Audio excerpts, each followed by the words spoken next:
grabs. One is temporary, and one is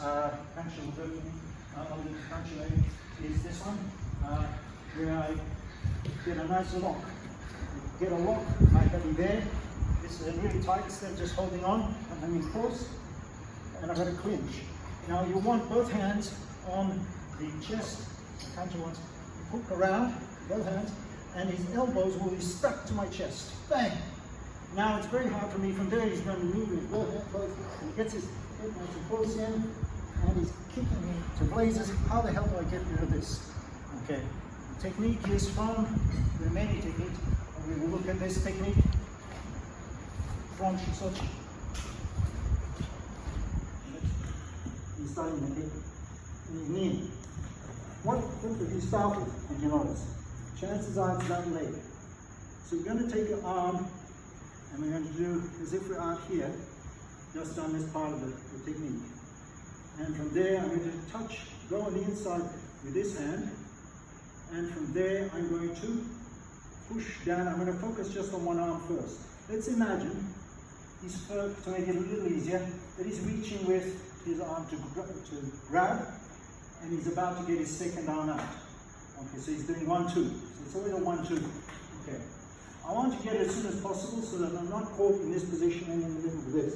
Because once it's happened, it's very difficult for me to normally push my chest, head into his chest, and he's starting to kick like blazes at him. Okay, I don't want that. So as soon as he does that, I'm going to use this arm, and he's gone out there like that. As he's grabbing, push. Okay, and you'll notice how my body turns. And here's the other advantage. This hand pulls back to here and goes to there. So there, as he's grabbing, I can either do a block that way that we were doing a minute ago, where I do washi, okay? You want to? You get away with the other angle. Yep. Or, as he's grabbed, both hands say there's a slowly one, I'm going to not go on the inside. I've given up on that. Because once it's close in, and you pull me to here, it's very hard for me to get in here. All I do instead is I put the hand there. Then I move these two together. And you'll notice that actually works, even if it's holding really tightly, starting the knee kick. Yeah. So, it actually works. You can use a bit of resistance to see where it's quite a... So I'm going to push down with this hand, back to there. A lot of people do this funny movement like Mawashuke there. It's not necessary, not for this application. It's going to go straight from there, bang, and this is just in a line. 1, 2. Okay, I want you to try that. A few times I'll grab him, okay, and yes, do that. Okay, hooking around the neck. The best lock to get around the neck is like this, and it's actually from the kata that we do. Okay, you've got different moves of the kata where you've got both your hands like this. If you don't know this particular move, which is found in goju kata, and that's this hand like that, you would simply just grab, and this is again from tensho and various other forms, hook like that. So it's either this or it's that. Get the head on your chest, okay, nice and tight, start to knee. There is the other alternative, okay. That, nasty, that's also nasty. 1 or 2, and we can practice this technique. 1, 2, 1, 2. Okay, this is an arm exercise. Okay, and you grab, or either way. Let's try. I do the hips.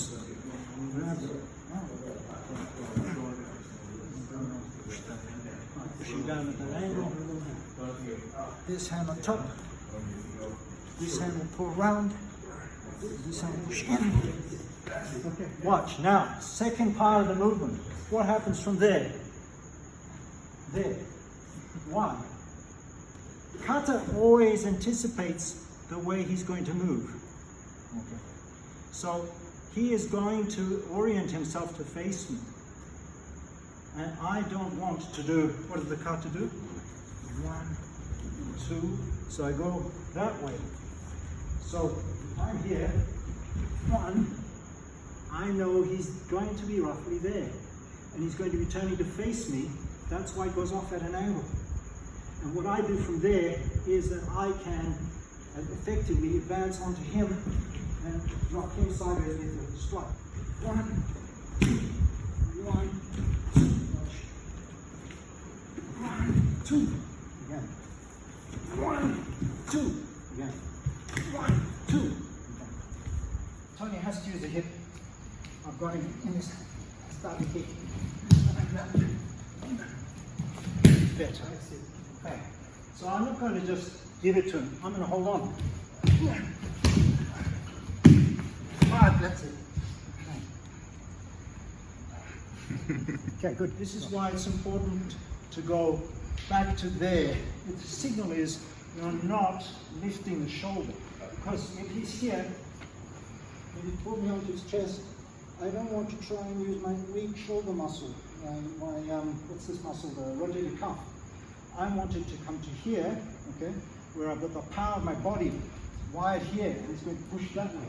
It's going to get into the elbow. This arm is going to get into the elbow. And now I have both working together. And that automatically boxes it. And now I use the hip, okay, and I use that push across to break the hold. And you can hold really tightly, please. Pull me into your chest. Keep this nice little, pull me in, pull. Then from there, if I use the arm, I said, no, hard. But now if I use the body, much easier. Each move, it's important when you pull that the arm and the elbow and the hip stay connected when you come through. Because if you leave the hip and the elbow gets left behind, then you're using the shoulder. That's why their joint, the hip and the elbow is right at the same time. The foot and the arm land at the same time. So, you got me? Yep.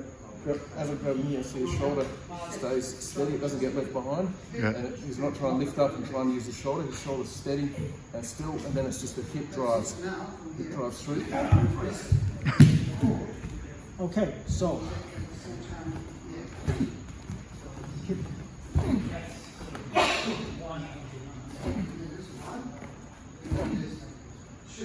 It really is the way it counts. That is Shisochin, which translates as four-directional fighting. Shisochin! Hajime!